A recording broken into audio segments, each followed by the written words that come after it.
AI summit Delhi में हो रहा है और एआई समिट में कल कांग्रेस के कार्यकर्ताओं ने प्रदर्शन किया और बीजेपी ने इसे कहा कि ये देश का अपमान है। इस मुद्दे पर बात करने के लिए कांग्रेस के सीनियर लीडर दीपक जी हमारे साथ मौजूद हैं। सर, कल बीजेपी के तमाम बड़े नेताओं ने कांग्रेस के प्रदर्शन को देश का अपमान बताया। हम तो ये मानते हैं, जिस तरह से कल अमेरिका की कोर्ट ने ट्रंप के फैसले को रोक दिया और फैसले में कहा गया कि ट्रंप बार बार भारत को धमकाते थे।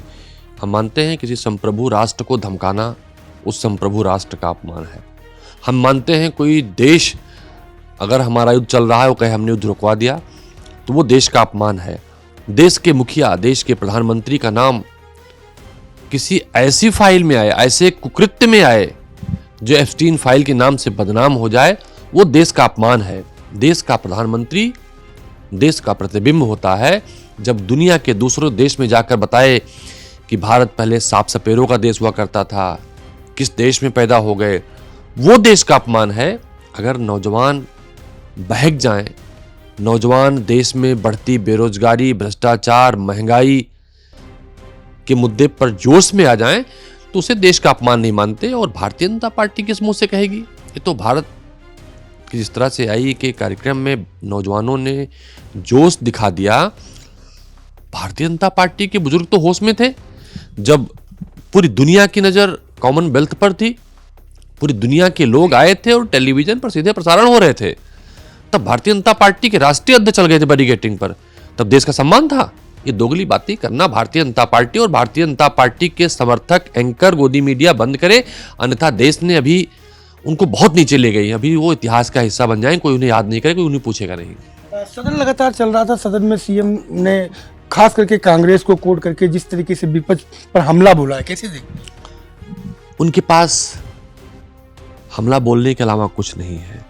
सरकार की जिम्मेदारी होती है विकास करने की, सरकार की जिम्मेदारी होती है एक बड़े आयाम को खड़ा करने की, इंफ्रास्ट्रक्चर खड़ा करने की, उद्योग बढ़ाने की, रोजगार देने की, अपने वादों को पूरा करने की।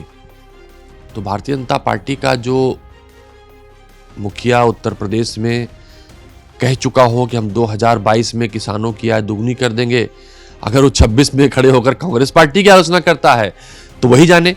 अगर उसने कहा था कि हम उत्तर प्रदेश में 1 करोड़ रोजगार प्रतिवर्ष देंगे, रोजगार शून्य हो, कांग्रेस जिम्मेदार है, तो वही जाने। उन्होंने भ्रष्टाचार मुक्त उत्तर प्रदेश की बात की थी और उत्तर प्रदेश के हालात ये हैं, उत्तर प्रदेश के सरकार के मंत्री, विधायक उन अफसरों के चरणों में गिने हैं जिन्होंने उत्तर प्रदेश में भ्रष्टाचार का विश्व रिकॉर्ड बना दिया है। उत्तर प्रदेश में इस समय भ्रष्टाचार का ऐसा मॉडल खड़ा हो गया है।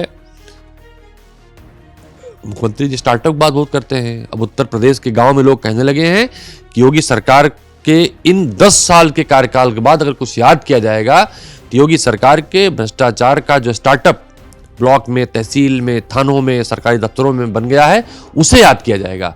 तो कांग्रेस के कोसने से भाजपा का भला नहीं होगा।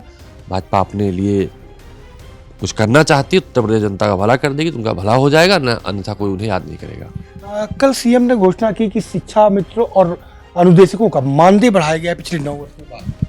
हम वर्षों से लड़ते आए हैं और अब चुनाव की बेला है। जिस तरह से 2024 में शिक्षा मित्रों ने, अनुदेशकों ने भारतीय जनता पार्टी को हराया है, तो डर के मारे चुनावी साल में थोड़ा सा बढ़ाया है। उनकी मांगे और हैं, हम उनकी लड़ाई सदन में भी लड़े हैं, सड़क पर उनके साथ खड़े हैं। मुझे लगता है कि भारतीय जनता पार्टी की सरकार को उन्हें 9 साल की भरपाई देनी होगी और उनके वादों को, उनके मुद्दों को पूरा पूरा मानना होगा। कल राहुल गांधी को फिजिकली कोर्ट में हाजिर होना पड़ा। उन्होंने बयान भी दिया कि उन्हें साजिशन फंसाया गया है। मैं तो भारत के सर्वोच्च न्यायालय के न्यायाधीशों से कहूंगा कि भारत में जिस तरह से एलओपी को किसी पॉलिटिकल मंच के दूसरे राज्य में हुई घटना को तीसरे राज्य में बुलाकर रोज हैरेसमेंट किया जा रहा है, ये इतिहास के पन्नों पर दर्ज होगा। कानून का मामला है, ज़्यादा बोलना ठीक नहीं, लेकिन राहुल गांधी जी एक झूठे केस में कई बार आ चुके हैं। अभी तक फैसला कई वर्ष बीत जाने के बाद जब राहुल गांधी को न्याय नहीं मिला, तो हम न्यायपालिका पर ज़्यादा सवाल खड़े करना ठीक नहीं है, लेकिन ये देश की जनता इसका मूल्यांकन करती है। इन्वेस्टमेंट की बात यूपी में होती है, लेकिन यूपी सीडा ने एक ऐसी कंपनी को 300 करोड़ रुपए की जमीन दे दी जिसकी नेटवर्थ केवल और केवल 1 लाख। देखिए, हमने पहले कहा ना कि अगर उत्तर प्रदेश के इतिहास में कुछ याद किया जाएगा तो जो भारतीय जनता पार्टी का स्टार्टअप मॉडल है, भ्रष्टाचार का स्टार्टअप, उसे मॉडल के रूप में देखा जाएगा।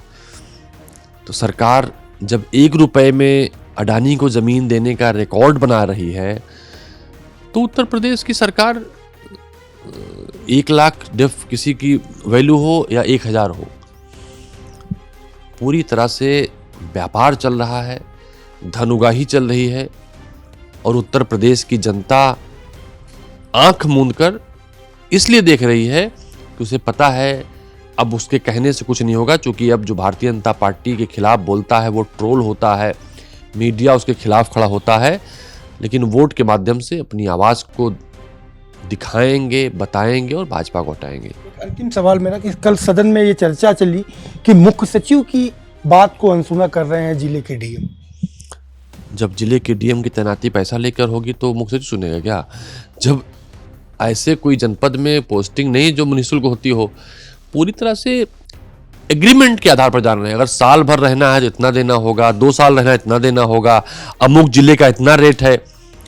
चीफ सेक्रेटरी के पास टाइम नहीं, वो भारतीय जनता पार्टी के विधायकों को तो ऐसा दुत्कारते हैं कुछ अधिकारी, जैसे लगता है उनके यहाँ काम करने वाला वो नौकर हो। तो और 1 दिन निर्धारित किया है, भाजपा के विधायकों को चीफ सेक्रेटरी हफ्ते में 1 दिन मिलता है, मंगलवार को। अगर नहीं बैठा है तो विधायक अगले महीने याचना करें, हे प्रभु मिल लो हमसे। तो उस राज्य में डीएम क्या सुनेगा जब विधायकों की सुनवाई नहीं हो रही है, जो चीफ सेक्रेटरी से ऊपर है, और चीफ सेक्रेटरी के मिलने टाइम 1 दिन। जिस राज्य को भगवान भरोसे ही चलाया जा रहा है, मुझे लगता है इनके पाप का घड़ा भर गया है जब ये बटुक साधु संतों को नहीं छोड़ रहे हैं, जिनके नाम पर आए थे शंकराचार्य की हत्या कराने साजिश रचवाई जा रही है। तो ये जाने वाले हैं, चूंकि लेखपाल नहीं सुन रहा है।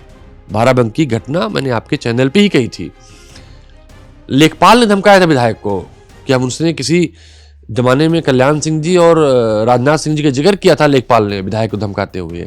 तो चीफ सेक्रेटरी की डीएम ने सुनी, यह आम बात है, लेकिन उत्तर प्रदेश के इतिहास में चीजें दर्ज रहेंगी। बहुत शुक्रिया हमसे बात करने के लिए। तो आपने सुना दीपक जी को, जिनका साफ तौर पे कहना है कि चीफ सेक्रेटरी की बात छोड़ दीजिए, लेकिन बीजेपी की खुद की सरकार में बीजेपी के ही विधायकों की नहीं सुनी जा रही है। कैमरा पर्सन शिवेंद्र तिवारी के साथ Sanjay Pratap Singh Chauhan, live news X, Lucknow.